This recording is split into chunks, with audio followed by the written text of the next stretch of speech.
One of the most distinguishing and significant features of this particularly American version of fascism is the unholy alliance between Trump and fundamentalist Christian fascists. As I pointed out in another recent talk, Trump, I think it's fair to say, could not have won the election if the Christian fascists not only had opposed him, but if they'd been unenthusiastic about him. And even when the pussy-grabbing thing came out, they didn't turn against him, Jerry Falwell Jr. and all these others, because they recognized here is somebody who is going outside of the whole rules and the way things are done in the swamp of Washington, who will actually carry through on this stuff, like outlawing abortion and suppressing gay people. And Trump, for his part, recognized that if he didn't get this force behind him, he was not going to be able to do it. Pence is obviously a critical linchpin in this uniting of what's represented by Trump and the Christian fascists. The regular bourgeois institutions like CNN, the Democratic Party, and so on, they keep saying, he can't do that. That's not the way things are done. But then Trump does it because he's not playing by those rules. He's not working within the norms as they've been. He is going directly up against them precisely as an important part of what he's doing. And while Pence plays a very important role in all this, he is far from the only Christian fascist in this regime. Besides the appointment of Neil Gorsuch, who is himself a Christian fascist, to the Supreme Court, reestablishing after the death of Antonin Scalia the right-wing majority on the court, Trump's cabinet is full of these Christian fascists. Perhaps it seems harsh or even extreme to refer to these fundamentalist Christians as fascists.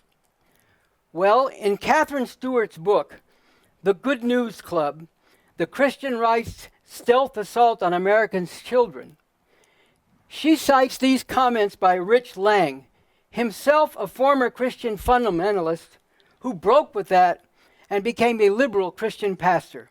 When I was born again, Lang recalls, faith was something inside of you, something you were supposed to reflect through your life.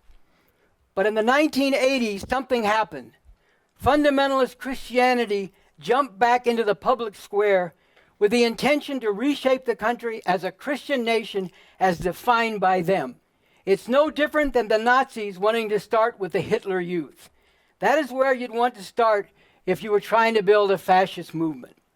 That's the word, fascism. Nobody likes to use it in this country. But I believe that in this country, underneath the appearances, that is exactly the great temptation of our time. And you have to call it what it is, Christian fascism. Stewart further summarizes Lang's views this way. Modern fundamentalism, like fascism in earlier times, he says, involves a strong feeling of persecution, typically at the hands of godless liberals or a religious other. The belief that one belongs to a pure race or national group that is responsible for past greatness, suffers unjust oppression in the present, and is the rightful ruler of the world. The impulse to submit unquestioningly to absolute authority, and the relentless drive for power and control. It is, he says, a kind of supremacist movement with religion rather than race at its core. And there is this chilling statement by Lang. People have no idea it's going on. What does it mean that the conservative church that's growing in America is an end times church? What does it mean that we are raising a generation of children to believe that they are the last generation? What is going to happen if we keep on telling them, don't care about the environment and bring on the war, because we're going to be lifted out of here. And you can forget about loving your neighbors because they're just going to get blown away. So that is the insight of someone very familiar with these Christian fascists. And the fact is that in this country, with its whole history of genocide, slavery, and racism, any form of fascism, including one basing itself on Christian supremacy, any urge to restore past greatness cannot help but be bound together with white supremacy. The Republican Party has been moving in a fascist direction since the late 1960s, with further leaps since then to becoming more and more openly fascist. And in running for president in 1968, Richard Nixon adopted what has been called the Southern Strategy, which the Republican Party has followed ever since. This is a direct appeal to white supremacy, to the racism of white people, particularly, though not only, in the southern states, who are enraged that black people are not staying in their place. The Republican Party is not the party of Lincoln, as it sometimes demagogically claims to be. It has become much more the party of the Confederacy. With Ronald Reagan, the Republican Party took another leap on the road of fascism. Reagan very deliberately began his campaign for president in 1980 in Philadelphia, Mississippi, where in 1964, 3 civil rights workers were kidnapped and brutally murdered by white supremacists. There, in Philadelphia, Mississippi, Reagan proclaimed his support for states' rights, which particularly in the South have long been code words for white supremacist lynch mobism.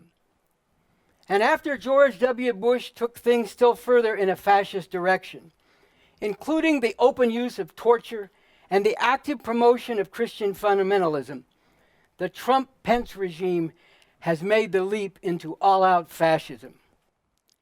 There is a direct line from the Confederacy to the fascists of today, and a direct connection between their white supremacy, their open disgust and hatred for LGBT people as well as women, their willful rejection of science and the scientific method, their raw America first jingoism and trumpeting of the superiority of Western civilization, and their bellicose wielding of military power, including their expressed willingness and blatant threats to use nuclear weapons to destroy countries.